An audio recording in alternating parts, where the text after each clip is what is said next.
October 15th, 2011. Dear Diary, for the past 3 months, I've tried to convince myself that using LSD makes me a dope addict. And all the other low-class, unclean, despicable things. I've heard about kids that use LSD and all the other drugs. But I'm so curious. I simply have to try pot. Only once, I promise. You can't try pot only once. I just have to see what it's everything that it's cracked up to be. All the things I've heard about LSD were obviously written by uninformed, ignorant people like my parents, who obviously don't know what they're talking about. Maybe pot's the same way. I remember back when I first had acid at that party, I told Jill what a great time I had, and she seemed pleased. I'm sure if I hang around, she'll see that I get to try pot, just once. And then I'll immediately, man, you have horrible handwriting.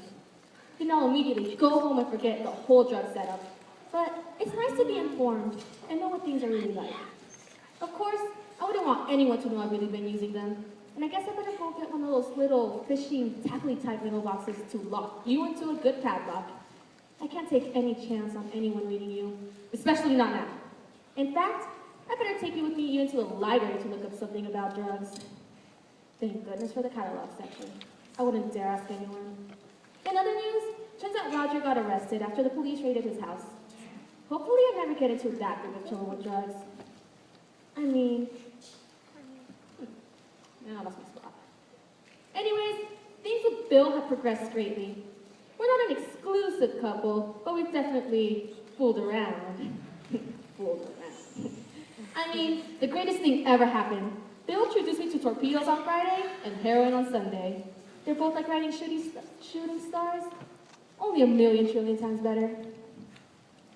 The heroin was a little scary at first because Bill had injected it into my right arm. I hate shots. I remember how much I hated she feels when she hates shots. But this is different. How can it possibly be different? Now I can't wait. I positively can't wait to try it again. I could hardly control myself. In fact, I couldn't have if I wanted to. And I didn't want to. I danced around like I had never dreamed possible for introverted, mousy little me.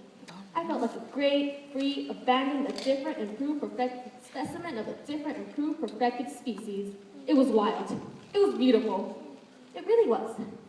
I knew Jill, Chris, Bill, Joe, Jan, and Gloria would be a great new start for me. Drugs are just great. I'm not really sure which parts of myself are real and which parts are things I've gotten from books. But anyways, it's amazing. Life is positively great, wonderful, and exciting. And I can't wait to see what's behind the next corner, and all the corners after that.